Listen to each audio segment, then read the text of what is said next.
बच्चों, आज का जो हमारा टॉपिक है that is the making of national movement from 1870s to 1947। ये हमारा टॉपिक है।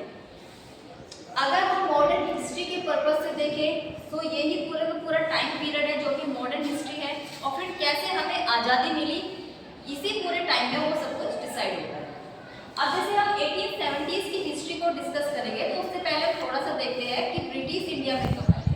जैसे ब्रिटिश जो थे वो 1600 BC में as a British East Indian company, British East Indian company से ब्रिटिश इंडिया में आते हैं एज अ ट्रेड बॉडी, एक ट्रेड करने की बॉडी के तरीके से। तो वो सबसे पहले कहाँ आते हैं? गुजरात के सूरत में आते हैं।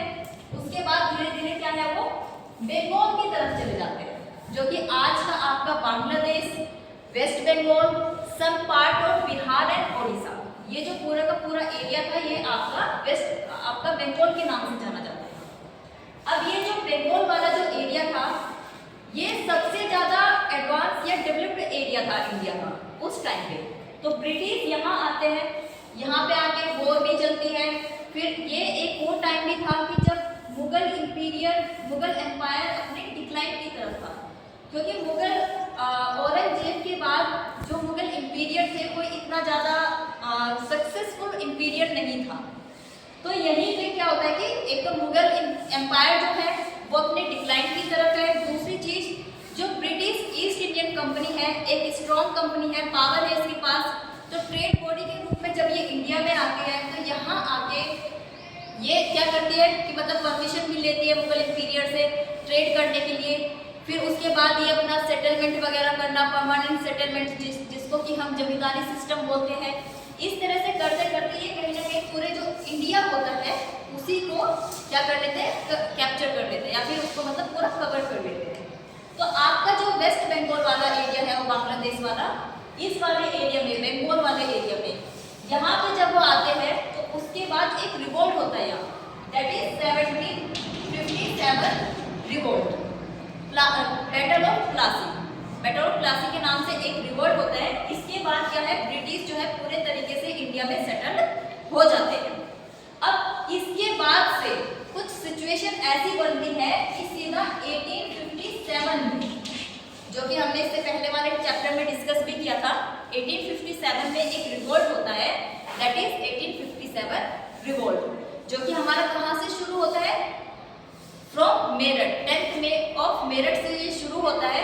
और यही वो टाइम है 1857 का टाइम कि जब मुगल एम्पायर पूरे तरीके से खत्म भी हो जाता है, क्योंकि जो मुगल एम्पायर का जो लास्ट एम्पायर है दैट इज बहादुर शाह जफर, उसको भी इस रिवोल्ट के टाइम पे अरेस्ट करके रंगून की जेल में डाल देते हैं। आपको मैंने एक चीज बताई थी, रंगून की जेल में डाल के 1859 में क्या होता है, क्या हो जाता है, उसकी मुगल एम्पायर की डेथ हो जाती है। अब जो ये कंपनी थी ब्रिटिश ईस्ट इंडियन कंपनी, जो कि 1600 से लेके 1857 तक क्या था, एक British East Indian company India में रूल कर रही थी। लेकिन जब 1857 का रिवोल्ट होता है, ये रिवोल्ट लगभग 2 साल तक चलता है। और 2 साल तक चलने के बाद 1859 में ये रिवोल्ट खत्म होता है, और साथ ही साथ क्या होता है, जो कंपनी का रूल है वो खत्म हो जाता है। और कंपनी का रूल खत्म होने के बाद किसका रूल शुरू होता है इंडिया के अंदर? कंपनी का रूल खत्म होने के बाद किसका रूल शुरू होता है? क्राउन का रूल शुरू होता है, या फिर ब्रिटेन से डायरेक्ट इसको रूल किया जाता है इंडिया को, या फिर ब्रिटिश राज, ऐसे करके क्या है रूल इंडिया के ऊपर शुरू होता है। अब 1859 के बाद हमारे पास ऐसी कोई पॉलिटिकल पार्टी नहीं थी जो कि ब्रिटिश के सामने हमारी डिमांड रखे, या फिर ग्राउंड लेवल पे अब ब्रिटिश जो थे इंडिया के अंदर इम्प्रूवमेंट भी कर रहे थे। वो यहाँ एजुकेशन पॉलिसी लेके आ रहे हैं, सती प्रैक्टिस को उन्होंने बंद कर दिया, विडो भी मैरिज को उन्होंने अलाउ किया। तो ऐसे करके वो कुछ वर्क भी कर रहे हैं, लेकिन ग्राउंड लेवल की सिचुएशन क्या है ये बताने के लिए हमारे पास कोई ऐसी पार्टी नहीं थी। तो इसी टाइम पे 1870s के टाइम पे, जो कि हम अपने टॉपिक में जिसमें हम डिस्कस कर रहे हैं, जिसमें हम पढ़ेंगे कि 1870s के टाइम पे कुछ पार्टी का फॉर्मेशन होता है, जैसे कि आपकी पूना सार्वजनिक सभा, that was established in 1870s। फिर आपकी इंडियन एसोसिएशन एसोसिएशन 1876, मद्रास महाजन सभा 1884, ऐसे करके कुछ पार्टी का फॉर्मेशन होता है। अब ये जितनी भी पार्टी होती है ये हमारी रीजनल पार्टी है, मतलब कि एक पर्टिकुलर एरिया में काम करने वाली पार्टी है। पर हमारे पास ऐसी कोई पार्टी नहीं है जो कि पूरे इंडिया पैक लेवल पे मतलब जाके काम कर सकती है, ऐसी हमारे पास कोई भी पार्टी नहीं है। तो उसके लिए एक इम्पोर्टेंट पार्टी का फॉर्मेशन होता है, that is 1885 the formation of Indian National Congress. Indian National Congress party का फॉर्मेशन होता है एक ब्रिटिश ऑफिशियल के थ्रू। एक इंपॉर्टेंट ब्रिटिश ऑफिशियल है A.O. मून की हेल्प से the formation of Indian National Congress party was held and in that party, जब इसका फॉर्मेशन होता है that time there were 72 delegates in that party. और इस पार्टी का जो मेन काम था वो यही था कि कुछ इंपॉर्टेंट चीजें जैसे ग्राउंड लेवल पे क्या सिचुएशन चल रही है, या फिर हमारे जैसे एजुकेशन को लेके डिमांड है, लेजिस्लेटिव असेंबली को लेके हमारी डिमांड है, तो जो हमारी डिमांड थी वो सारी डिमांड ब्रिटिश के सामने रखने का, उसको रिप्रेजेंट करने का काम हमारे इंडियन नेशनल कांग्रेस पार्टी करती है। अब इंडियन नेशनल कांग्रेस पार्टी जब ये 1885 में हेड होती है, ये बनाई जाती है, तो इसमें एक चीज होती है कि एवरी ईयर इसकी एक क्या होगी, मीटिंग होगी। So the first meeting of Indian National Congress party was held इन बॉम्बे। बॉम्बे के अंदर इसकी फर्स्ट मीटिंग होती है। उसके बाद से कंटिन्यूअसली ये अपना 1947 तक वर्क करती है। लेकिन 1885 से 1905 तक ये जो कांग्रेस पार्टी थी, this was a moderate party. Moderate means किया एक काम पार्टी थी, मतलब कि जो ज्यादा क्या बोलते हैं वायलेंस नहीं कर रही है या फिर ज्यादा ब्रिटिश के अगेंस्ट नहीं जा रही है, क्या नॉर्मल तरीके से अपना काम इंडिया के अंदर कर रही है। अब कांग्रेस पार्टी की जैसे कुछ मैंने वर्क बताया आपको, वही क्या है, कांग्रेस पार्टी ठीक है, हम एक मॉडरेट पार्टी है, वो ब्रिटिश के सामने इंडियंस की डिमांड रखती है। तो किसके थ्रू रख रही है, जैसे कि स्पीच देना या फिर न्यूज़पेपर, राइट सम आर्टिकल्स, इन सब के थ्रू क्या कर रहे थे, वो ब्रिटिश के सामने अपनी डिमांड को रख रही थी। लेकिन इन सब की वजह से जो काम था, मतलब इंडिया के अंदर पूरी तरीके से काम नहीं हो पा रहा था। सबसे जरूरी चीज ये हुई थी। तो कांग्रेस पार्टी के मॉडरेट होने की वजह से ही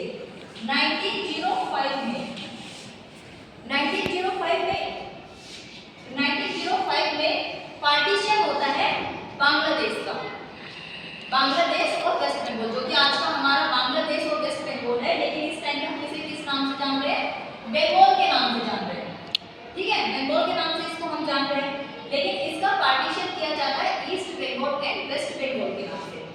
अब यहाँ पे एक इंपॉर्टेंट गवर्नर जनरल है, the name of that governor general is Lord Curzon. Lord Curzon ने देखा कि ये जो एरिया था, हमारा जो टॉपिक है नेशनल मूवमेंट है, तो नेशनल मूवमेंट से रिलेटेड ही जो एक्टिविटीज थी या जितने एक्टिविस्ट थे या फिर नेशनल मूवमेंट किस तरीके से रेज हो रहा है, किस तरीके से आगे बढ़ रहा है, वो सारी चीजें आपकी बंगाल वाले एरिया में ही सबसे ज्यादा हो रही थी। अब उस चीज को रोकने के लिए, क्योंकि अगर नेशनलिज्म बढ़ जाता, यूनिटी इंडिया के अंदर बढ़ जाती, तो कहीं ना कहीं ब्रिटिश के लिए हर्डल्स क्रिएट कर सकती थी। तो उस चीज को रोकने के लिए क्या किया, जो लॉर्ड कर्जन थे गवर्नर जनरल ऑफ इंडिया, उन्होंने 1905 में पार्टीशन किया बंगाल का। बंगाल का पार्टीशन कैसे किया, ईस्ट बंगाल और वेस्ट बंगाल के नाम से इसका पार्टीशन किया, और वो भी मेजोरिटी के बेस पे किया कि जो मुस्लिम मेजोरिटी एरिया होगा that will be called East Bengal और Hindu majority area will be called West Bengal. अब आपका एक यहाँ पे क्वेश्चन भी होता है कि एक थियरी है कि ये जो वेस्ट बंगाल है ये इंडिया के ईस्ट में है, तो हम इसको वेस्ट बंगाल कैसे बोलते हैं, हम इसको वेस्ट बंगाल क्यों बोलते हैं।